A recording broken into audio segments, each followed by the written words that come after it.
Halo teman-teman, assalamualaikum warahmatullahi wabarakatuh. Jumpa lagi di Avan Channel. Oke teman-teman, pada kesempatan kali ini kita akan membahas mengenai kepemimpinan di dalam Islam.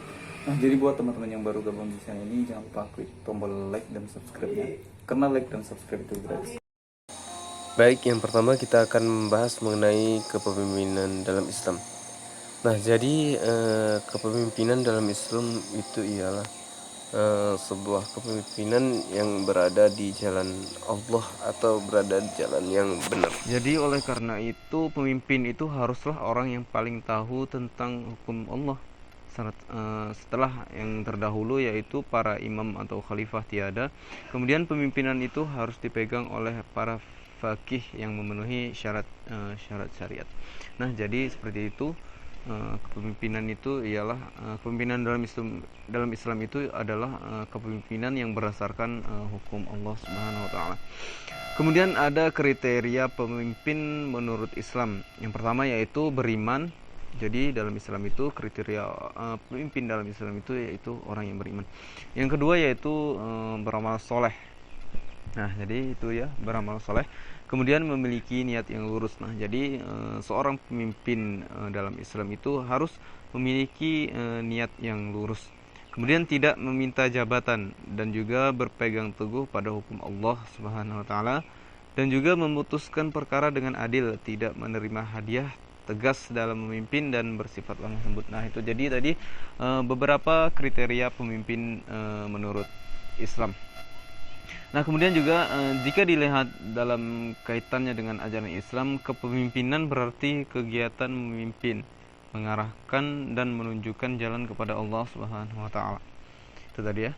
Kegiatan ini bertujuan untuk menanamkan kemampuan mereka sendiri ke dalam lingkungan orang-orang yang memimpin dalam upaya untuk mencapai Allah Subhanahu wa taala dalam hidupnya di dunia dan di akhirat.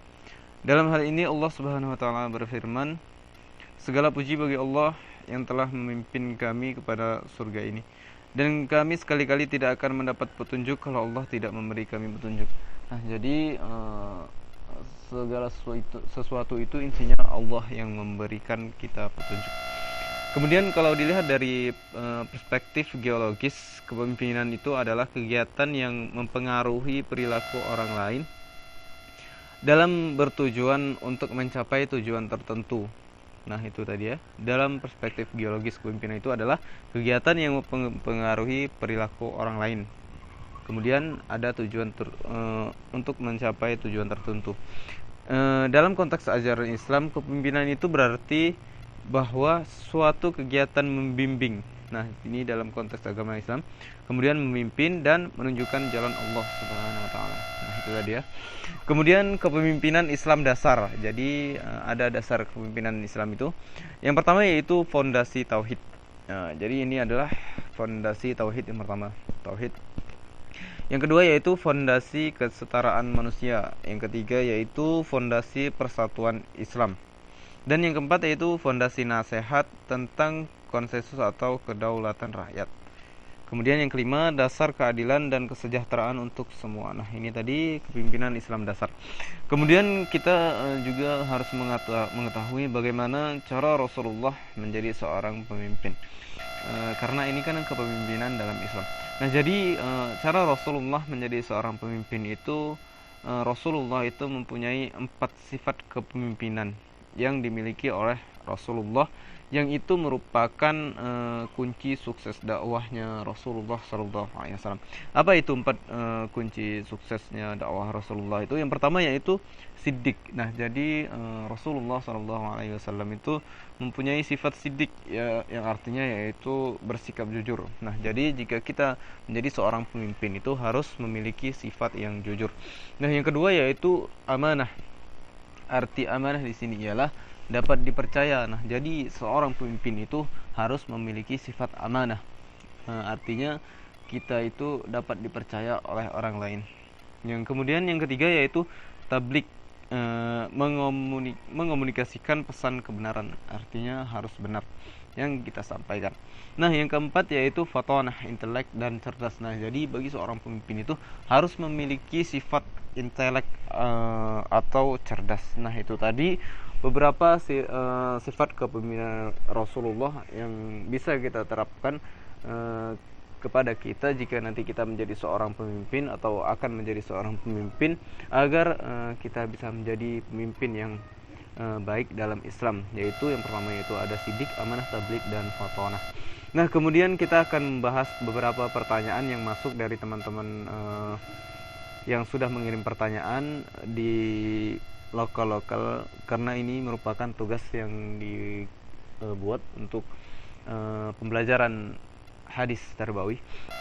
Jadi pertanyaan yang pertama ini adalah jelaskan kepemimpinan Rasulullah yang harus kita terapkan di zaman sekarang ini.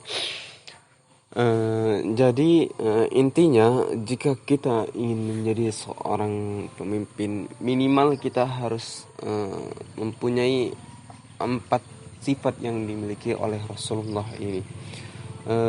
Jadi apa sih yang harus kita kepemimpinan Rasulullah yang harus kita terapkan di zaman sekarang ini? Yang pertama yaitu memiliki sifat sidik, yang seperti saya jelaskan di atas tadi, yaitu memiliki sifat sidik, yaitu bersifat jujur, kemudian amanah, dapat dipercaya. Nah, kemudian yang ketiga yaitu tabligh, mengomunikasikan pesan itu benar, artinya kita menyampaikan pesan secara benar. Dan yang keempat yaitu fatonah. Nah, jadi itu tadi ya. Nah, kemudian ada lagi pertanyaan selanjutnya, yaitu bagaimana hukumnya pemimpin yang menyelewengkan uang rakyat dalam arti korupsi. Nah, jika ada pemimpin yang menyelewengkan uang rakyat dalam arti korupsi, nah ini jelas sudah tidak diperbolehkan di dalam Islam. Ini sama saja kita dengan merampas hak milik orang lain. Ini bisa hukumnya yaitu haram, tidak boleh ya.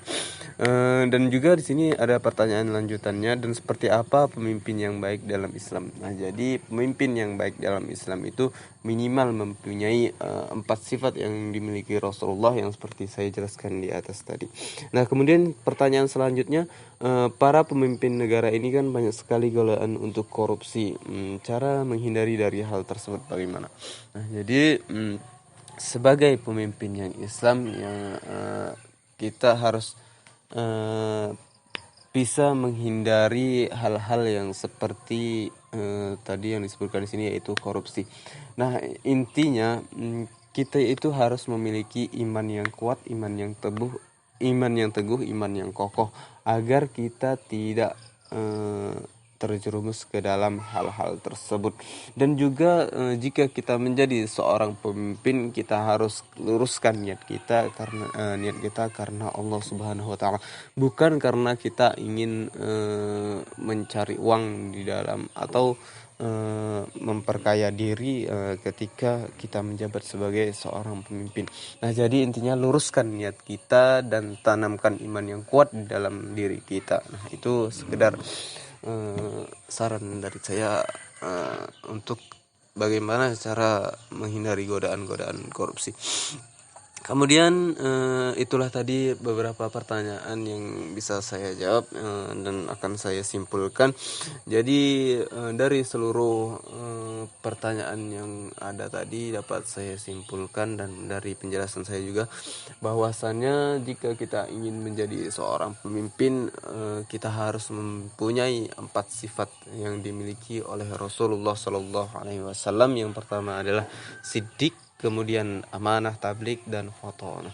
Nah, sekian dari penjelasan saya. Jika penjelasan saya terdapat kesalahan maupun kekurangan ataupun kehilafan, saya mohon maaf yang besar-besarnya. Saya akhiri. Wassalamualaikum warahmatullahi wabarakatuh.